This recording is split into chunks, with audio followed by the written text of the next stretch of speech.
Tonight's story begins with a warning and an invitation. Throughout this video, photographs and archival images will appear in no particular order. Childhood streets, faded schoolrooms, military parades, ruined villages, glamorous receptions, and portraits of a man in immaculate white uniforms. These pictures will not always match the exact moment of the story you are hearing. Instead, they will create an atmosphere, a visual echo of an entire era built around one man and the fear he inspired. As you watch, remember that behind every polished medal and triumphant speech there were real people, real lives, and real suffering. If you are new here, make sure to subscribe to our channel, turn on all notifications, and stay with us until the very end. Leave a comment with your thoughts about this story and share it with others who want to understand the darkest chapters of modern history. Tonight, we will follow the life of a man who ruled a Caribbean nation for more than 3 decades. A man adored by some, hated and feared by many, and remembered today as one of the cruelest dictators of the Americas. This is the long, complex, and brutal story of Rafael Leónidas Trujillo Molina, El Jefe, dictator of the Dominican Republic. Rafael Leónidas Trujillo Molina was born on October 24, 1891,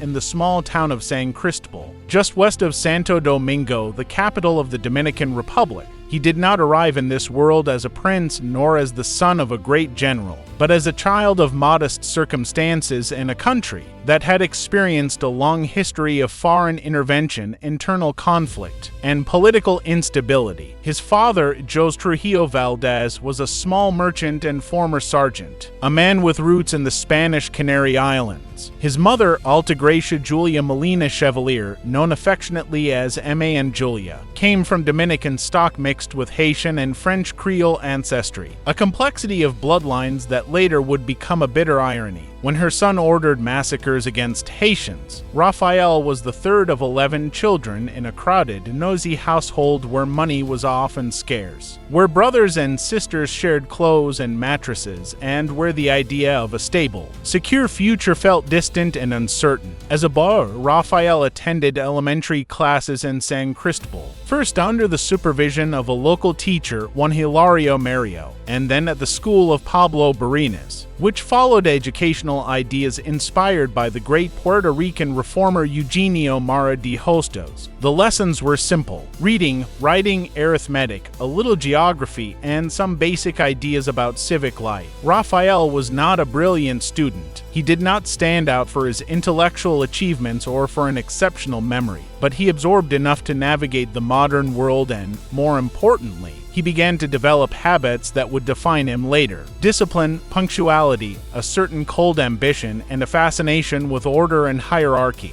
Even as a child, he liked uniforms. He would fix improvised medals to his shirt, bottle caps, buttons, shiny scraps of metal, and march around with other boys imitating soldiers. In a country where caudillos and military men had long dominated politics, the image of the soldier carried power and prestige. Somewhere deep inside that boy from San Cristóbal, a dream began to form, not just to wear a uniform, but to command others who wore it. In his adolescence, reality pushed back against this dream. At 16, Rafael left school and began working as a telegraph operator. The job was modern, technical, and relatively prestigious for a young man from a small town. He learned to read code, to send and receive messages, to respect the strict discipline of time and accuracy. The telegraph connected distant parts of the island, carrying information faster than horses or ships. For 3 years, Rafael sat at the keys, listening to the mechanical rhythm of dots and dashes, decoding the nervous system of the country. But the pay was low, the advancement prospects limited, and the temptations of a different life were strong. Around him, he saw men making money through smuggling, theft, and corruption. The state was weak, the police poorly organized, and the line separating criminal and policeman was often blurry. Rafael, who had tasted the boredom of routine and the bitterness of poverty, began to slide into crime. With his brother Jose Rismendi,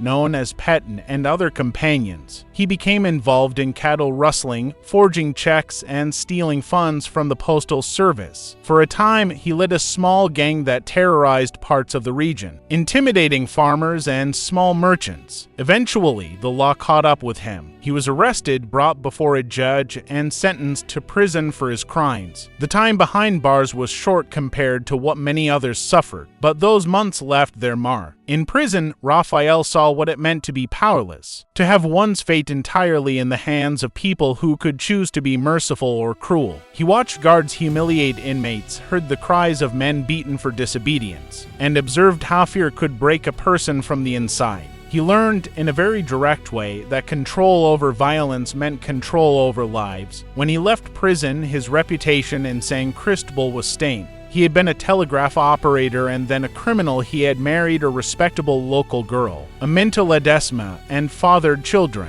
But his marriage was strained by his ambitions and his unfaithfulness. He drifted through small jobs and small schemes, never quite finding his place. For a moment, it seemed that he might remain just another provincial delinquent in a poor country full of forgotten men. Then the world changed around him. In 1916, the United States occupied the Dominican Republic, sending Marines to control its customs houses, stabilize its finances, and prevent rival foreign powers from gaining influence in the Caribbean. Americans took control of much of the government, and to pacify the countryside, they created a new armed constabulary, a paramilitary force that would later become the Dominican National Guard. For young men who wanted stability, a salary, and a uniform, this new institution offered an opportunity. For Rafael, it offered something more, a path to power. Despite his criminal past, he managed to enter the new force in 1918, apparently helped by personal connections and the willingness of some American officers to overlook his record in exchange for discipline and usefulness. The occupation authorities were looking for men who could follow orders, enforce control, and show loyalty to their superiors. Trujillo fit the profile. He trained with UDAS. Marines learned modern techniques of drilling, shooting, and small unit tactics, and absorbed a strict understanding of hierarchy and obedience. Within this structure, his natural talents blossomed. He was punctual, sober, and obsessed with detail. He kept his uniform immaculate, punished himself and others for lack of discipline, and cultivated the image of a soldier who never questioned his orders. In a few years, he rose rapidly through the ranks, promoted from lieutenant to captain, then to major, and eventually to colonel. He studied not only military tactics, but also the psychology of power, how to intimidate, how to reward loyalty, how to make himself indispensable to those above him and feared by those below. By the early 1920s, as the United States prepared to withdraw its occupying forces and return formal control to Dominican civilians, Trujillo had become one of the most promising officers in the new army. He had turned his life around, at least from the perspective of the authorities. The former petty criminal was now a respected officer, trained by foreign power and deeply committed to discipline and order. But beneath the polished surface, the same cold ambition remained, now armed with new tools. In 1924, the Americans left and civilian rule returned under President Horacio Vélez. For a time, it appeared that the country might finally enjoy stability. The economy improved modestly and a fragile peace held. All the while, the Dominican National Army, as the former constabulary was renamed, grew in strength and importance. Trujillo, now its chief, used his position to place loyal officers in key posts, to build networks of patronage, and to ensure that no rival could threaten his command. In 1930, the political situation began to fall apart. President Vélez, aging and surrounded by corrupt associates, sought to extend his term in power. Economic problems and popular dissatisfaction grew. A political movement formed to oppose him, led by Rafael Estrella Urrea and other civilian figures. They called for a patriotic coalition to restore honest government and defend the Constitution. Trujillo watched carefully. At first, he promised to defend the president. In reality, he had already opened secret channels to the rebels. When the uprising against Vélez broke out, Trujillo ordered his troops to remain neutral. claiming that he wanted to avoid bloodshed. His neutrality was, in fact, a calculated betrayal. Without the army's support, the president was defenseless. The rebellion succeeded quickly, Veces fled into exile, and Estrella assumed temporary power. Elections were scheduled. The stage was set for the next act of Rafael Trujillo's life. The elections of 1930 were, on paper, free and democratic. In reality, they were a carefully managed performance. Trujillo ran for president with Estrella as his running mate. He campaigned under slogans promising peace, bread, and work,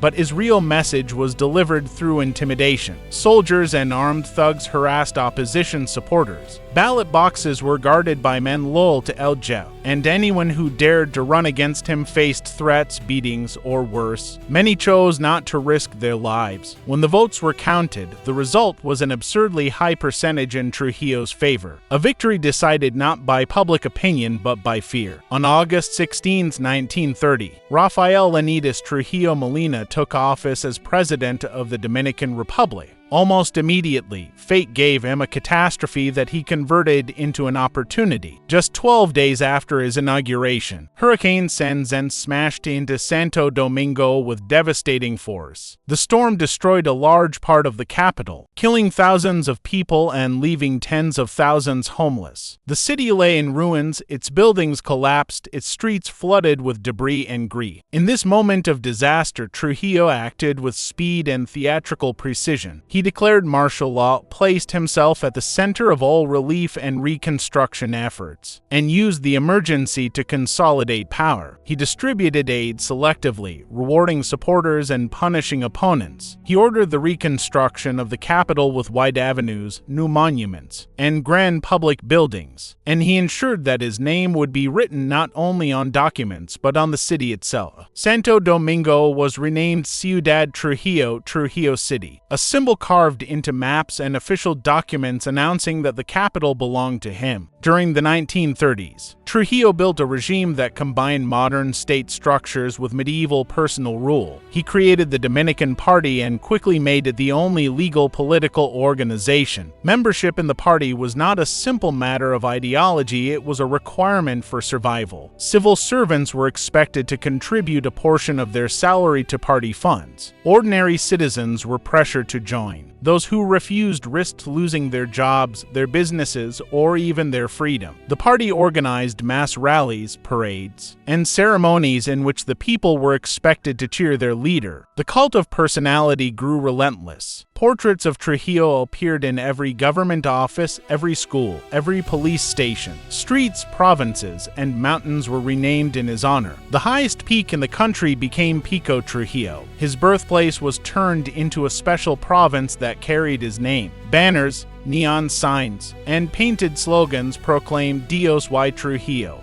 God and Trujillo, as if divine authority and the will of one man were inseparable. In some churches, priests were pressured to repeat a new formula: God in heaven, Trujillo on earth. Loyalty to the regime was presented as a patriotic and even religious duty. Behind this exaggerated adoration stood a man obsessed with control. Trujillo was famous for his rigid daily routine. He woke early, exercised, and carefully read reports on every aspect of national life. Prices in the markets, rumors among workers, gossip in the army. He demanded that his clothes be perfect, no wrinkle, no stain, no misplaced button. He wore uniforms overshadowed by medals, even those he had invented for himself. He had his hair dyed and his skin treated to achieve a bronze tone he considered attractive and powerful. He was rarely seen with a hair out of place. But to maintain such a regime, fear was necessary. Trujillo created a vast network of informers and a terrifying secret police apparatus. Agents listened in cafes, at workplaces, and even inside families. The regime encouraged people to denounce their neighbors and colleagues for any sign of disrespect toward El Jefe. Those who spoke too freely, even in private, could disappear suddenly. Arrested in the middle of the night, they might be taken to a police station or a hidden prison where torture was standard practice. Broken bodies were sometimes returned to families with stories of accidents or illnesses. Others were never seen again. The message was clear. Trujillo hears everything. Trujillo punishes everything. At the same time, he presented himself as a modernizer and benefactor. Under his rule, roads were built to connect distant provinces that had long been isolated. Bridges spanned rivers that once cut off villages during the rainy season. Ports were expanded, and the capital was modernized with grand avenues and formal parks. New schools and hospitals were opened, hydroelectric dams were constructed, and certain industries were encouraged to grow. For many ordinary Dominicans, daily life did improve in some ways. They experienced more physical security than in earlier decades of civil war, and they saw visible infrastructure that had not existed before. Yet, almost every positive development came with a shadow. The state that built roads and hospitals was also a vehicle for one family's greed. Over the years, Trujillo and his relatives took direct or indirect control of an enormous portion of the Dominican economy. They acquired sugar plantations, ranches, coffee farms, meat processing plants, shipping companies, newspapers, radio stations, cigarette factories, and even the national airline. It has often been said that by the 1950s, the Trujillo family controlled most of the country's productive wealth. Government decisions frequently served to enrich the clan. Laws were passed to favor their companies, contracts were awarded to their firms, and competing businesses could be destroyed overnight by a tax inspection, a sudden change in regulations, or a visit from armed men. In public discourse, Trujillo promoted a vision of the Dominican Republic as a modern, orderly, and racially improved nation. He emphasized the Spanish and Catholic heritage of the Dominicans, presenting them as fundamentally different from the Haitians who shared the island of Hispaniola. In his propaganda, Haitians were depicted as backward and civilized and dangerous. True Dominican identity,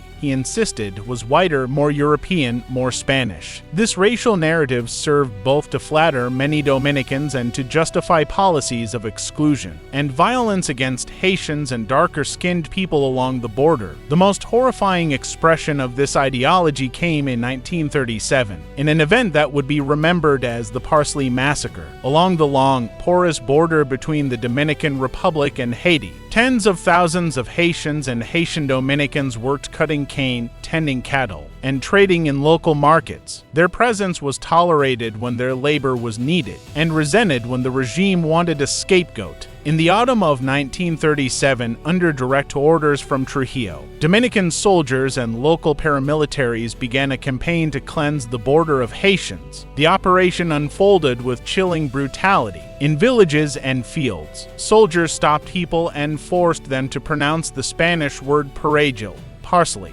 Those whose accents betrayed Haitian Creole or who looked too dark. Those who could not roll the R in the Dominican way were marked for death. Many were hacked with machetes, shot with rifles, or stabbed with bayonets. Bodies were thrown into rivers, left in ravines, or buried in mass graves. In a matter of days, thousands of people were killed. The exact number will never be known, but estimates range from the high tens of thousands. The border region became a silent graveyard, and the river that separated the two countries reportedly ran red in some sections. International outrage followed, but the consequences for Trujillo were limited. Diplomatic negotiations led to a financial settlement with the Haitian government, and many foreign powers, more interested in regional stability than in justice, gradually turned their attention elsewhere. Inside the Dominican Republic, fear and censorship prevented open discussion of the massacre. For many survivors and their descendants, the trauma lived on in whispers and in the absence of those who never came home. In foreign policy, Trujillo understood the importance of presenting himself as a useful ally to powerful nations. During the 1930s and 1940s, he consistently advertised his regime as a strong anti-communist bulwark in the Caribbean, at a time when the United States feared the spread of radical ideologies, a disciplined, right-wing dictator who kept order on a strategically located island island had obvious appeal. Under the good neighbor policy, Washington preferred stable dictatorships to chaotic democracies, and for many years Trujillo benefited from this logic. American companies invested in the Dominican Republic and U.S. Officials often praised his economic management and his commitment to protecting foreign property. At the same time, Trujillo maneuvered in the complex world of European politics. He admired aspects of Mussolini's Italy and maintained ties with Franco's Spain. Yet he also saw opportunities in humanitarian gestures. In the late 1930s and early 1940s, his government accepted Jewish refugees fleeing Nazi persecution, allowing them to settle in the town of Sosa. While this move had genuine positive effects for those who escaped Europe,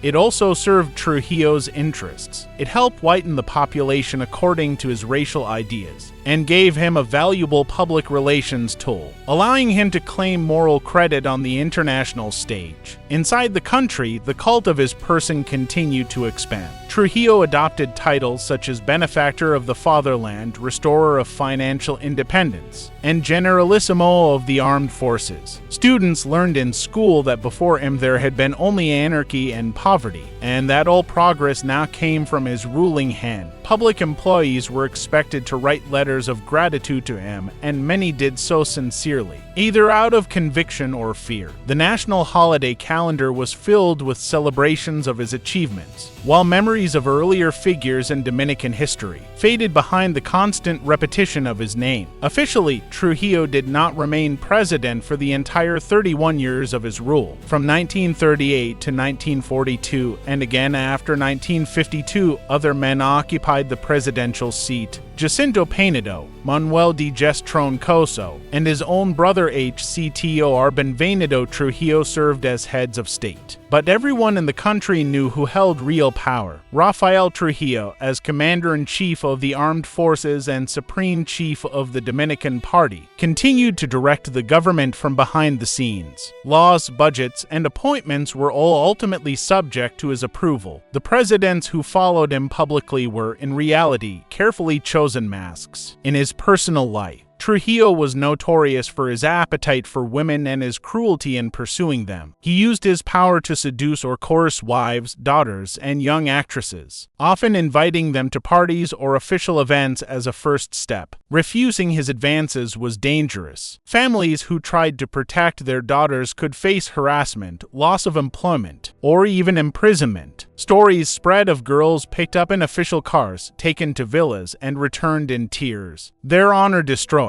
Behind the official image of a moral, Catholic leader protecting the family, there existed a hidden life of exploitation and abuse. Despite the climate of fear, opposition never completely disappeared. It existed in whispers, in coded jokes, in secret meetings held behind closed doors, and in the lives of exiles who denounced the regime from abroad. Students, intellectuals, workers, and even some members of the elite grew tired of the endless cult of personality, the corruption, and the moral hypocrisy. They were joined, slowly and silently, by figures within the army and the state who had profited from the regime, but now saw it as an increasingly dangerous burden. Among the symbols of resistance that emerged in the late 1950s, none became more powerful than the Mirabal sisters, Patria, Minerva, and Mara Teresa. These three women from the Chibao region, educated and courageous, became involved in a clandestine organization known as the 14th of June Movement, named after a failed guerrilla landing against the regime. The sisters, known by their code name Las Mariposas, the Butterflies, provided moral and logistical support to the opposition. Minerva, in particular, openly refused to play the submissive role expected of women. She dared to question Trujillo, rejected his personal advances at social events, and refused to demonstrate the usual public devotion to El Jefe. The regime reacted with fury. The Mirabal family suffered constant surveillance, harassment, and imprisonment. Their husbands and associates were jailed and tortured, yet the sisters persisted. Their courage inspired others, but it also sealed their fate. On November 25, 1960, as Patria, Minerva, and Mara Teresa traveled by car to visit their imprisoned husbands. They were intercepted on a lonely mountain road. Agents of the regime dragged them out of their vehicle, beat them brutally, and strangled them. Their bodies were placed back into the Jeep, which was then pushed off a cliff to make their deaths look like an accident. Almost nobody believed the official story. In the villages and towns of the Dominican Republic, the truth spread by word of mouth. The butterflies had been murdered. The outrage was enormous. Many who had remained silent until that moment felt something break inside them. The regime had killed 3 unarmed women whose only weapons were their convictions and their voices. The martyrdom of the Mirabal sisters became a turning point. Their names would later become an international symbol in the fight against violence toward women. But even in that moment, within the boundaries of a terrorized nation, their death stirred a new determination to bring down El Jefe. At the same time, Trujillo's actions abroad were creating enemies he could not easily silence. In 1956, an exiled Basque academic named Jefe de Galindez disappeared in New York after writing a detailed and critical study of the Trujillo regime. Evidence pointed to Dominican agents kidnapping him, flying him back to the island, and killing him. The case attracted international attention and damaged Trujillo's image in the United States, where he had long tried to appear as a respectable, if authoritarian, ally. Then, in 1960, he made an even more reckless move. The president of Venezuela, Romulo Betancourt, had openly condemned Caribbean dictatorships, including Trujillo's. In response, Trujillo ordered an assassination attempt on Betancourt. A car bomb exploded in Caracas, seriously injuring the Venezuelan leader but failing to kill him. The attack outraged governments across the hemisphere. The Organization of American States imposed diplomatic sanctions on the Dominican Republic, isolating Trujillo and signaling that his regime was no longer acceptable to many of his former allies. By 19,601,961, Trujillo's situation was becoming fragile. He was aging, nearly 70, and although still physically active and mentally sharp, he could not escape the weight of his past actions. Inside his own ranks, discontent grew. Some military officers resented the dominance of his family. Others feared that his increasingly erratic decisions and international provocations would lead to foreign intervention or a civil war. Businessmen worried about the country's isolation and the risk that chaos would destroy their fortunes. Even some members of the clergy who had once praised him now criticized the regime's abuses in pastoral letters read from the pulpit. In this atmosphere of mounting tension, a conspiracy formed within the elite. A group of men, many of them educated and of relatively high social standing, and several with important positions in the military, decided that the only way to save the nation was to eliminate Trujillo. Among them were General Antonio Imbert Barrera, Salvador Estrella Sadjo, Juan Tomsdas, Pedro Livio Cedillo, and others whose names would later become famous for a single decisive act. They knew that if they failed, torture and death would await them and their families. Yet they continued to plan, gathering weapons, studying Trujillo's movements, and waiting for the right moment. That moment came on the night of May 30, 1961. Trujillo planned a trip from Ciudad Trujillo, the capital still bearing his name, to his hometown of San Cristóbal. He often traveled this route, sometimes with a full security escort, sometimes with only a small group, confident that fear protected him as much as soldiers did. On this particular night, he chose to ride in a blue 1957 Chevrolet Bel Air with a reduced escort, accompanied mainly by his trusted driver. The conspirators set their ambush on a dark stretch of highway between the capital and San Cristóbal, hiding behind bushes and in ditches, armed with pistols, rifles, and courage forged by desperation. They waited for the headlights of the Chevrolet. When the car appeared, they opened fire. Bullets shattered the windshield, ripping through the metal body. The driver was hit and the car swerved. Trujillo, wounded but still alive, tried to get out and fire his weapon, but the attackers closed in, shooting repeatedly. In a matter of moments, the man who had dominated the Dominican Republic for 31 years lay dead on the side of the road, his body sprawled under the Caribbean night sky, his lifeless form illuminated by the headlights of the car that had brought him there. The assassins had succeeded in something that many thought impossible. They had killed El Jefe, but their mission was only half complete. They had removed the head of the regime, but the body still moved. The vast apparatus of the state, the army, the secret police, the party, remained in the hands of men loyal to the Trujillo family. As news of the assassination spread, panic and confusion swept through the capital. Many held their breath, waiting to see whether this would be the beginning of liberation or the start of an even more terrible wave of repression. Trujillo's son, Ramfis, was living in Europe at the time, enjoying a life of luxury, fast cars, and glamorous parties. When he heard of his father's death, he rushed back to the island. For a brief period, he tried to assert control, launching a brutal campaign to capture and punish those responsible. Many of the conspirators were arrested, tortured in the most horrible ways, and killed. Their bodies, broken and mutilated, were sometimes displayed in secret to intimidate others. Only few of the men involved in the plot managed to escape immediate capture and survive long enough to see a different future. Yet the flow of history could not be reversed. The assassination of Trujillo had demonstrated that he was not invincible, that even the most powerful dictator could be brought down by human hands. International pressure increased. The United States, worried about the possibility of chaos or a communist takeover but no longer willing to fully support the Trujillo system, pressured his family and loyalists to step aside. Within the Dominican Republic, parts of the military and business elite realized that trying to continue the dictatorship under a new Trujillo figure would only prolong instability and isolation. On November 19, 1961, a rebellion known as the Rebellion of the Pilots took place, led by Air Force officers opposed to the regime's continuation. They used planes to threaten strategic targets, sending a clear signal that not even the sky was fully under the control of the Trujillo clan. The revolt accelerated the collapse of the family's power. In the end, Ramfis and other relatives were forced to go into exile. They took with them a portion of the enormous fortune accumulated over decades, and, at first, they also took the body of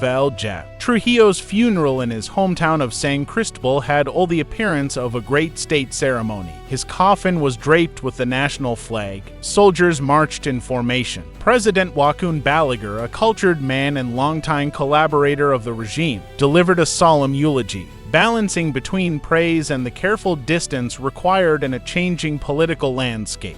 But behind the speeches and the ceremonies, many Dominicans felt not grief, but a strange mixture of fear, relief, and uncertainty. They had lived so long under one man that it was difficult to imagine life without him. After a period, the Trujillo family arranged for his remains to be taken out of the country, fearing that the grave could be attacked or desecrated in a Dominican Republic that was slowly beginning to confront his legacy. For a time, his body rested in Paris in the famous Père-Lachaise cemetery, far from the tropical heat of his homeland. Later, his remains were moved again, this time to Spain, and buried in the Mingarubio cemetery in El Pardo, near Madrid. Today, Rafael Trujillo lies in foreign soil, in a modest tomb that few people visit, his bones separated from the land he dominated for so many years. The question remains, what did he leave behind? The legacy of Rafael Leónidas Trujillo Molina is a complex mixture of concrete achievements and deep wounds. On one side of the scale, there are highways, bridges, dams, ports, schools, and hospitals. There is the fact that for many years, ordinary Dominicans lived in a country with less open civil warfare than before, where the state could, at least in part, impose order and carry out large-scale projects. On the other side of the scale, there's a heavy weight of blood. The victims of political repression, the bodies that disappeared into unmarked graves, the screams from torture chambers, the mutilated lives of those who dared to speak or simply happened to be in the wrong place at the wrong time. There is also the haunting memory of the Parsley Massacre, the tens of thousands of Haitians and dark-skinned Dominicans killed along the border in the name of national purity. There is the pain of families who never saw justice for the relatives taken from them by the secret police. There is the humiliation of a people forced for decades to praise one man in songs, slogans, and prayers, to pretend that he was a father, a benefactor, even a kind of earthly god, while knowing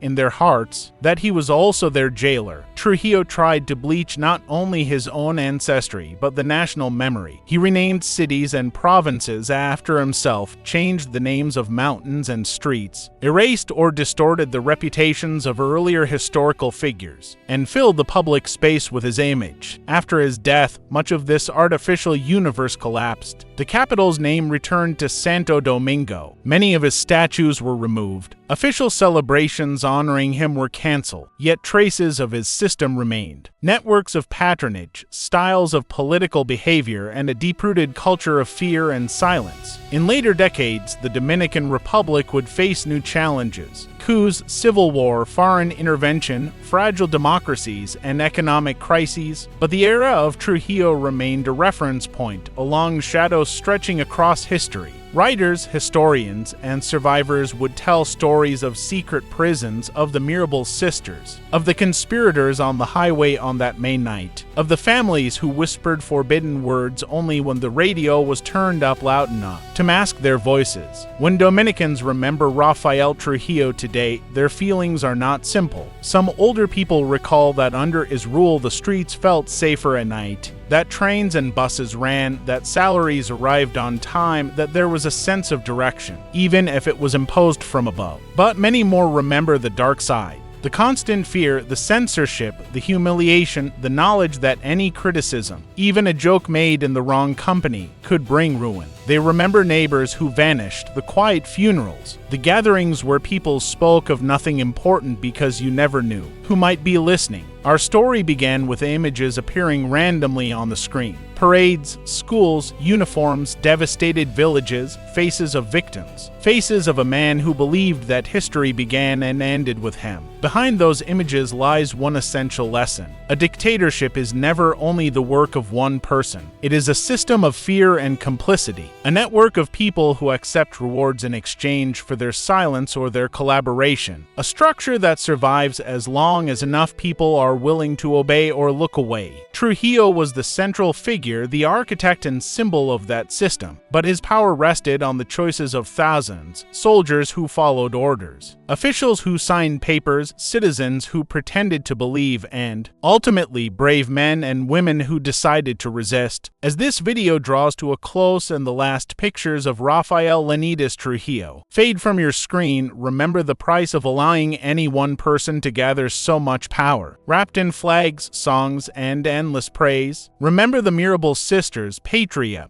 Minerva, and Mara Teresa, beaten and murdered on a lonely road because they dared to say no. Remember the anonymous Haitians along the border, tested with a single word, "Paragil," and condemned to die because their tongues carried a different music. Remember the conspirators who waited in the dark on May 30th, 1961, knowing that in a few minutes they would either change history or die trying. History is not just a story about the past. It is a mirror in which we can see our present and a warning about our future. Somewhere in some country, at some time, another man may start to believe that he is the nation, that without him everything will collapse, that he deserves more power, more praise, more obedience. When that happens, the memory of Rafael Trujillo's life and rule can help us recognize the danger before it is too late. If you found this story important, if you believe that the decades of fear and bloodshed under Jefe should never be forgotten, make sure you are subscribed to our channel. Leave a comment sharing what part of this story affected you the most, and share this video with others who want to learn about the rise and fall of the world's most ruthless dictators. The more we remember, the harder it becomes for history's darkest chapters to repeat themselves in silence.